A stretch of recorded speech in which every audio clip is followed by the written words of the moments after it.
It'd be the next line of great Americans to serve this amazing country. Um, it is very easy for people who spent their whole life inside the United States um, to complain about the United States. It's racist. It's not progressive enough. There's not enough opportunity. Uh, go spend go spend a month in a third world country and tell me how bad we have it over here in the United States. Go be a woman in a lot of Middle Eastern countries now. Walk down the street and get stoned because you don't have your face covered. Um, America's the greatest country on earth, and I know, and I can say that because I've seen the other ones. Right, I've seen what they do to people, how they treat people, how human life is a transaction. It doesn't have any meaning. So serve the country, serve this amazing country. Welcome to the Leading with Vulnerability podcast. I'm your host, Yuma Barnett. It's good to see everybody again. For those of you listening to the podcast on your favorite podcast platform, thanks for tuning in. On today's podcast, we're going to talk about 10 benefits of joining the military. Now, all my people out there that listen that are currently in the military or did time in the military, don't turn this off, because obviously you probably know a lot of the reasons for joining the military, and that's exactly why I need you to keep this podcast on and listen to my 10 reasons. Specifically, I want you to put down in the comments what I miss, so that if somebody is interested in joining the military and watches this podcast episode or listens to it, maybe they can go down there and get a little bit more information and make a better informed decision about whether they want to join the military or not.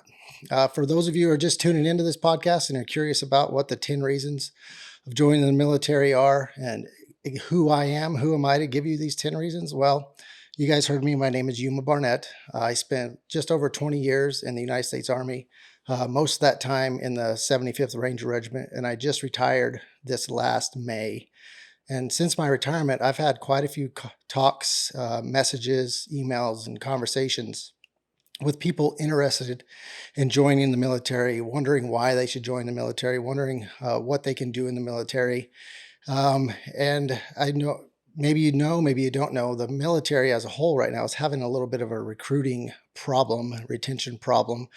Um, it's happened in the past. The military recruitment ebbs and flows with the times.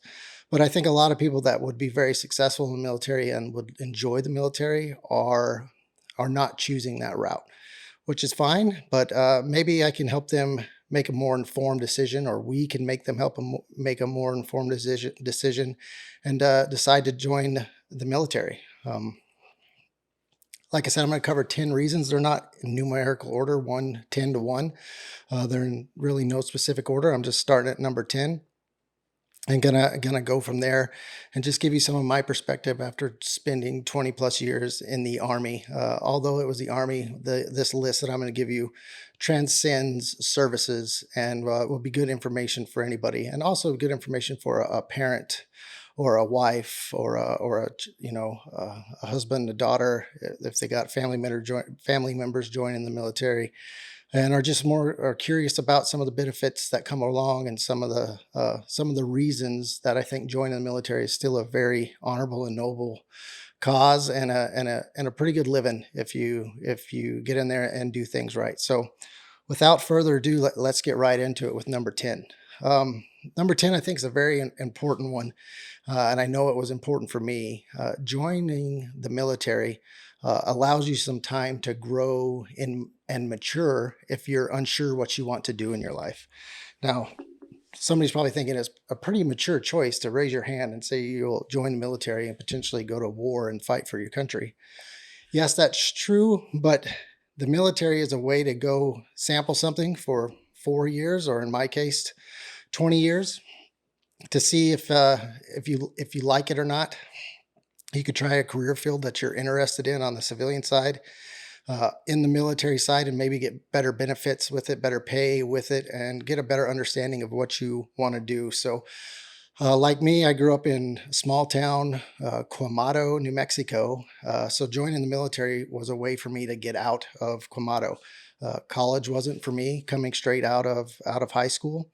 And joining the military was a good way for me to get paid, get great benefits, and go do something different where I could broaden my horizons and take a 10,000-foot view of the world and of myself and develop a little bit of that of emotional intelligence, find myself, if you will, while in the military and while getting paid and having great benefits while I do it. So, and this doesn't just apply to people coming straight out of high school. There's plenty of people who finish college and they have that degree and they are like, they look at it and they might think, I don't know if that's exactly what I want to do. A great place to go is the military. And if you already have that degree, you have the option, more readily available to go an officer route and get paid even more and be responsible and in charge of more stuff on the officer side. So it's a great place to kind of find yourself if you're in a crossroads, you don't know where you're going to go. Number 9, I set it up there. The benefits. You're going to have full medical coverage. You're going to get some education benefits, not to mention the benefits like shopping at the commissary and the PX. You don't really think about those as much when you're, an 18-year-old coming out of high school. But when you're married and have 4 kids and you can go save a couple $100s at the commissary when you're buying groceries, it makes a difference because you're not paying taxes on that stuff. So there's a lot of great benefits that come with the military. Excuse me. And I'm going to cover 2 of them in particular. So medical. Yes, a lot of people will complain about military medical. Most of the time when I see people complaining about the care that they're getting in the military, they've never been on the outside and had to receive civilian care, or even more importantly, had to pay for civilian care. Yes, you're going to get some subpar medical treatments and meet some providers that you don't like in the military. But guess what? That's not special to the military. That happens on the civilian side as well. And in most cases, I'll ask people when they're complaining about their service they're getting, I'll ask what they did about it. If they took it to the administration in the hospital or the department that they were going in, if they tried to change providers, and the answer is usually no. They just they're just happy complaining. So there are people like that in all walks of life, military included. So the medical benefits are really good, and you can get some really world-class care inside of the military, and it goes to your whole family. And then there's education benefits. Like I said, I joined the military specifically because I did not want to go to college at that time. I wasn't ready for college, and there's a lot of people coming out with that same look on life. They're not sure if they're ready for college, but they maybe need to start paying the bills because mama's not paying the cell phone bill anymore. And the military is a great option to come in.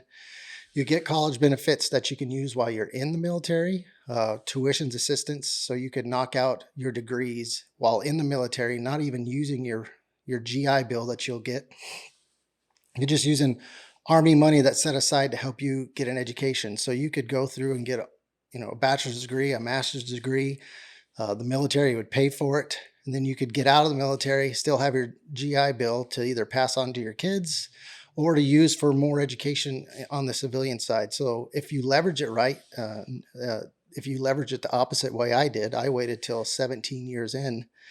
And I said, well, I better go ahead and get my bachelor's degree while the military still can pay for it. That way I can hold on to my post 9/11 GLA bill benefits and seek higher education at a later, that I could seek higher education instead of using my 9/11 benefits on a bachelor's degree. I could have the Army pay for that through a different source of funds. So great options for college, credentialing, a lot of credentialing stuff that you can go through with the military. So, and the list is super long, but just know there's a lot of options there.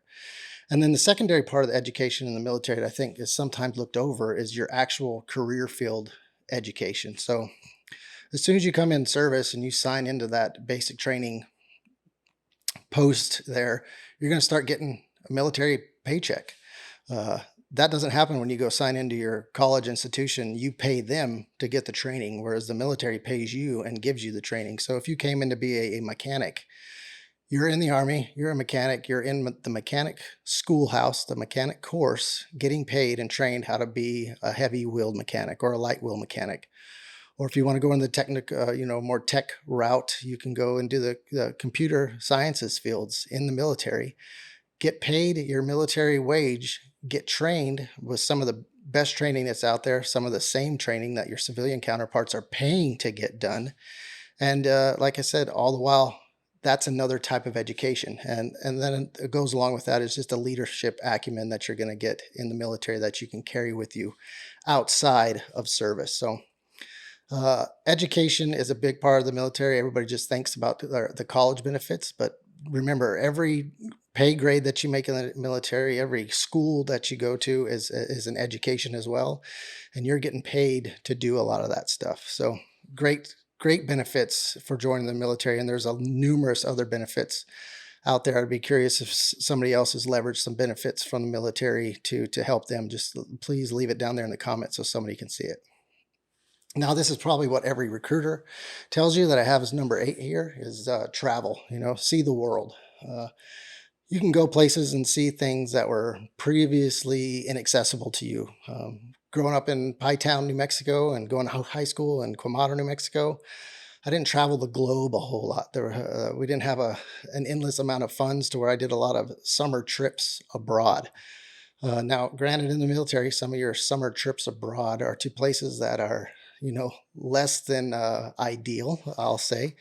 But I'll say I deployed 16 times to combat to some very dangerous places, and I loved every minute of it. I loved being in those places. So, and then there's places like Germany, Hawaii, Alaska, all over Europe, where you can be stationed, Italy, and see things. An 18-year-old, 19-year-old, you get stationed in Vicenza, Italy, and you're getting paid to work and live in Italy. It's pretty amazing. And while you're there, you can go travel and see all of Europe. So the travel thing is real. It's all about perspective and attitude.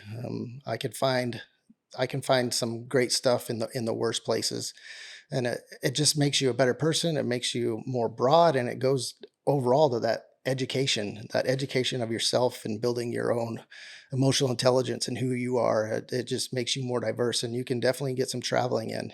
For me, coming from New Mexico to Georgia, that was traveling for me. Seeing the United States was something that I hadn't done previously to the military. So very thankful for the travel opportunities that the military gave me.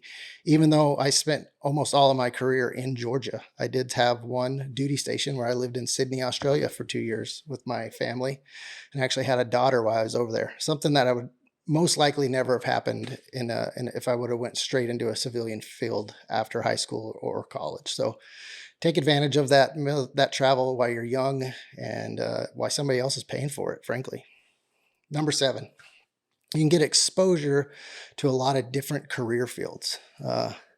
This is a line that this one goes, number 7 goes in line with number 10. It helps you grow. So you're coming out of high school or you graduated college and you do not want to go into that, career field that you've had some interest in career fields, but you don't want to go headlong into it. The military is a very unique place to where a lot of organizations, like I came from the 75th Ranger Regiment, we're a self-sustaining organization, meaning we have everything internal to sustain ourselves should we deploy to combat or training. So you have your mechanics, your cooks, your office clerks, all working in very tight-knit community, along with your infantry soldiers and your engineers. So if you're curious about what it's like to be a pack clerk or work in the office side of the house and keep up with the budget and paperwork and administrative tasks, you can go and see what those people do and what they do and how they do it, and see if it interests you. If you want to be a mechanic, you can go down and hang out with the mechanics and see what they're doing and see what courses they went to and how they feel the military treated them and how it trained them and how it's going to set them up for success.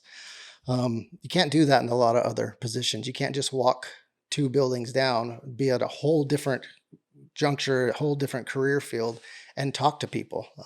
But you can in the military, and the military gives you a chance to pivot.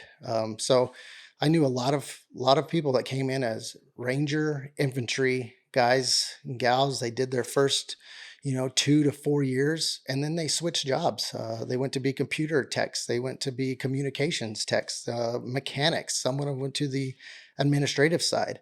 So they came in, they took advantage of looking what's around them, the career fields that are around them, used that to the best of their ability when they re-enlisted, leveraged that, probably got a pretty healthy re-enlistment bonus for it, and started a new down a new path where it can be. And mind you, there was no lull in a paycheck. There was no time, well, we're not going to pay you as much while you're going to get retrained to be a mechanic because you spent 4 years in infantryman.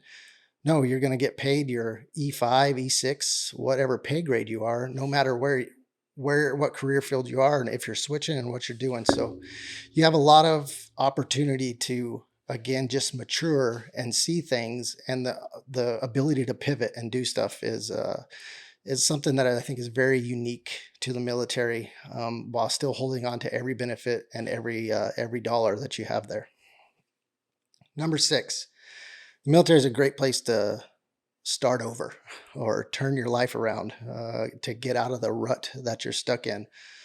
Numerous times over my 20 years in the Army, we'd have somebody that come in that was a little bit older.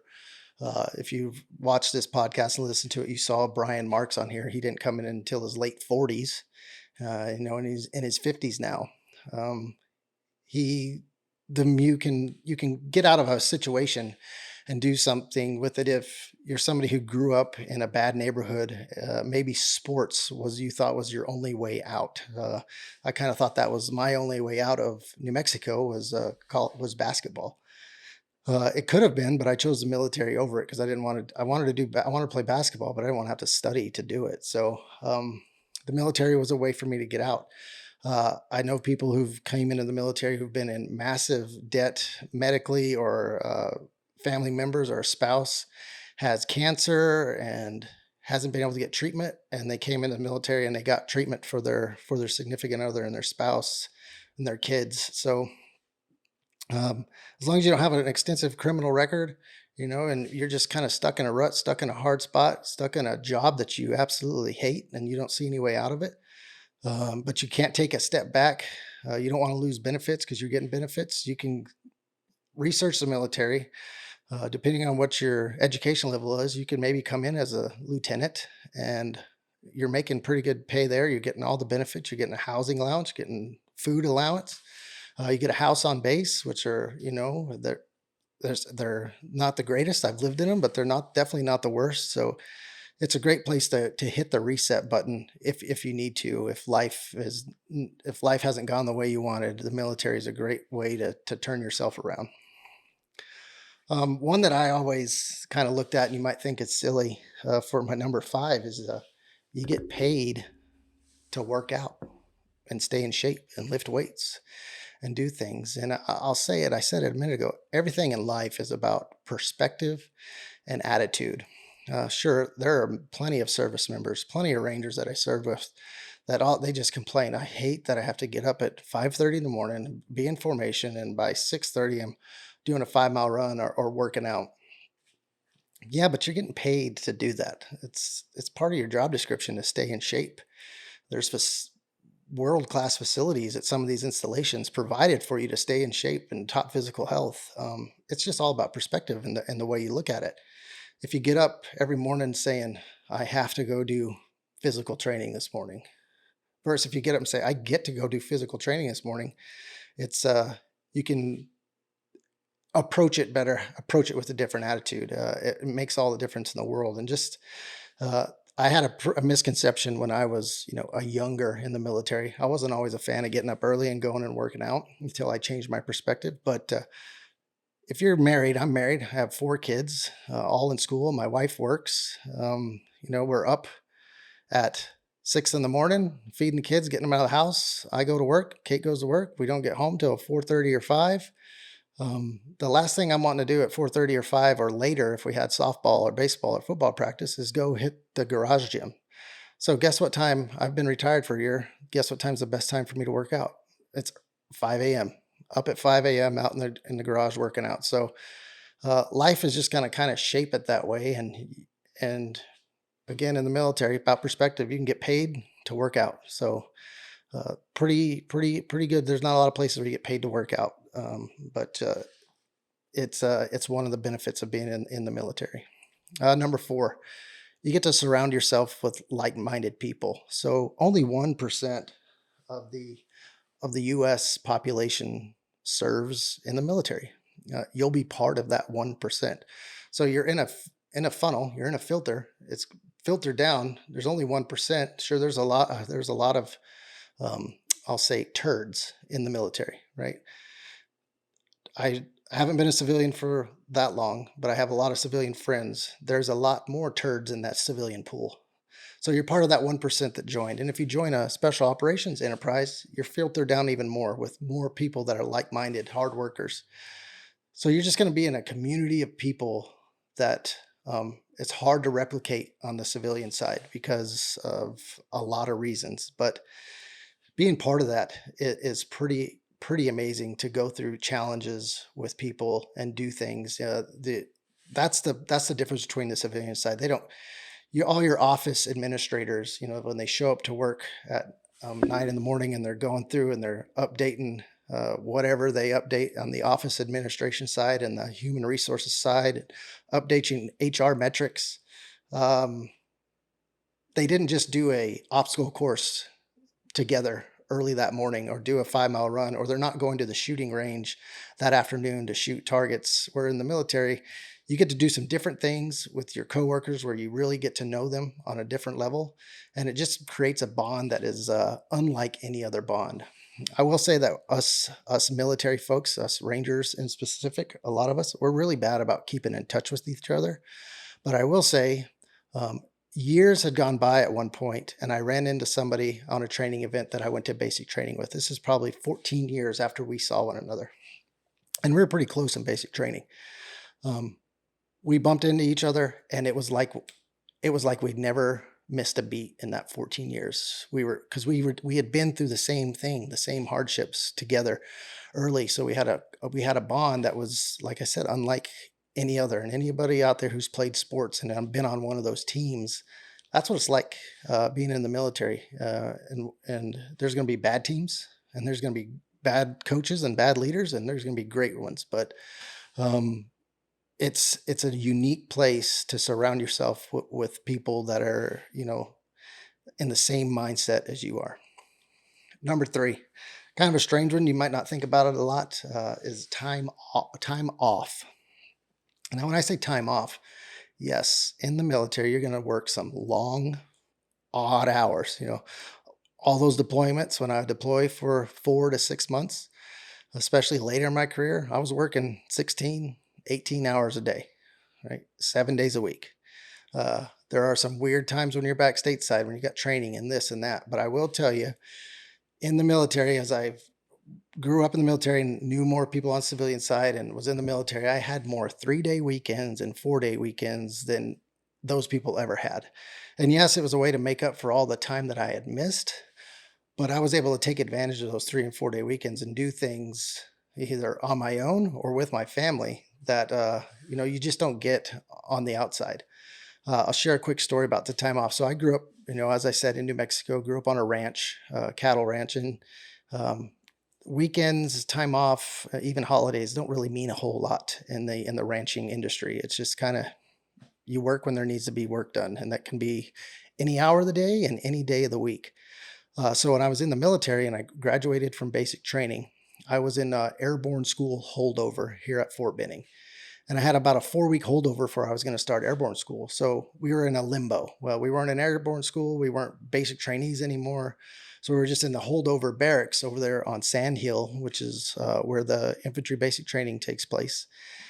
And we would work most of the time Monday through Friday, and they would give us Friday, Saturday, Sunday off. I couldn't believe it.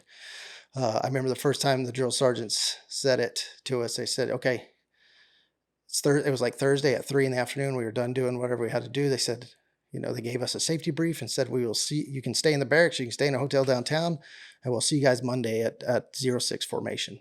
And I just could not wrap around my head that I didn't have to do anything for 4 days. Like, I didn't have to report to anybody. I didn't have to go feed the horses or feed the cows, or I could do whatever I wanted for 4 days. I had 4 straight days off. And you get a lot of that in the military. You get all your major holidays off. You'll get other training holidays off because you did work 2 weeks straight in the field, but then all of a sudden you get a 4 day. You don't see that on the other side, especially if you're, in a higher management position. It's just harder to take that time off, and you're going to get that, and then you're going to get 30 days of paid leave a year. So, and you can save it or use it or do it, but I do appreciate the time off, even though I worked some long hours, and I spent over 5 years overseas. A lot of time off in the military that you're just not going to see on the other side. Number two, we're getting close here.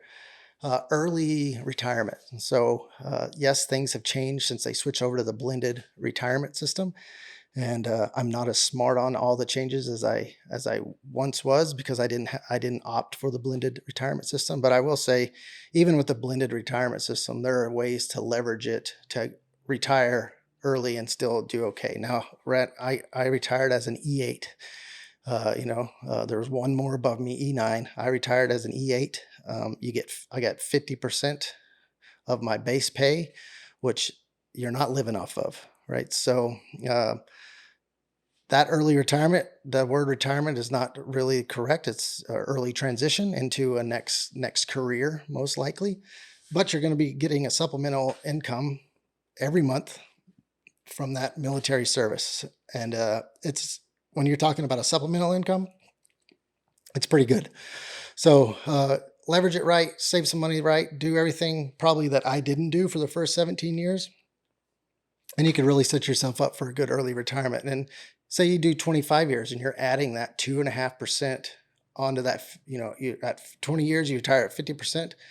Every year after that, correct me if I'm wrong, somebody, you get another 2.5%. So you do 25, 26, you're only 50 years old still, while the working man in America is out there busting his hump till he's 65. So if you know it and you're smart about it and you do it right, you can set yourself up to get maybe fully retire at 40 years old like I am, or have a really nice supplemental income. So if you just want to go work at Ace Hardware, you can go or work at Ace Hardware and live good. And last one, number one, it'd be the next line of great Americans to serve this amazing country. It is very easy for people who spent their whole life inside the United States to complain about the United States. It's racist. It's not progressive enough. There's not enough opportunity. Go spend a month in a third world country and tell me how bad we have it over here in the United States. Go be a woman in a lot of Middle Eastern countries now. Walk down the street and get stoned because you don't have your face covered. America's the greatest country on earth, and I know, and I can say that because I've seen the other ones. Right? I've seen what they do to people, how they treat people, how human life is a transaction. It doesn't have any meaning. So serve the country, serve this amazing country. I knew early. My brother joined the Army. He was a tanker during the Gulf War. I was going to follow in his footsteps. Thank God he told me, go be a Ranger. And what's really solidified it is I was watching the movie, although it's a fictional movie. What happened, it's still set the setting's correct. So it's Saving Private Ryan. I remember watching that movie in the theaters and seeing those Rangers assault that beachhead and go, that small band go and try to find Private Ryan. I just knew I wanted to be part of something like that. I didn't know how long I wanted to be part of it. It ended up being 20 plus years, and I love every minute of it. But serving this country and the friendships I've made and my wife, and I love this place. I love the United States. I love America. I think there's a lot of people out there that would get a lot of benefit from joining the military, take the benefits, take the early retirement, take the education and ball it up and throw it away. Just being around the people that you can be around is a pretty amazing thing. And it can be a short 2 years and have an impact on the rest of your life, or it can be 20 years and still, like I said, have a huge impact on my life. So joining the military is still a great option. I would recommend it to anybody out there, just do your research, find out what you want to do, and know that you have options when you get in there, and speak up for yourself. Be respectful. Do what your leadership tells you to do, as long as it's right, legal, morally, and ethically. But don't just sit back if you're getting a bad provider at the hospitals. Tell somebody I'm not getting what I need, and they might tell you to shove it, or they might change it. They might change you to a new provider. The Army's changed a lot in the 20 years that I saw it. So um, it's a great place to be. It's a really, really great place to be. I miss it every day. Just not quite as much as I miss having my own schedule, but I loved every minute in the military. Highly recommend it for people, and I hope you got some out of this. So if you're watching or listening and you spend any time in the military, please comment down below one of the benefits of the military, or tell me I'm wrong, or maybe even emphasize and say it more eloquently than I did on one of my 10 points. So I hope everybody's out there having a killer week. We got some great guests coming on the show. I know I keep saying that, but I promise they're coming. One, Tony Marinello will be on. So if you know that name, that should be at least an entertaining podcast. So I love you guys. I love this country. We need the next great generation of leaders in the military. Hopefully that's you watching this podcast. And we'll check in with you guys soon. Out.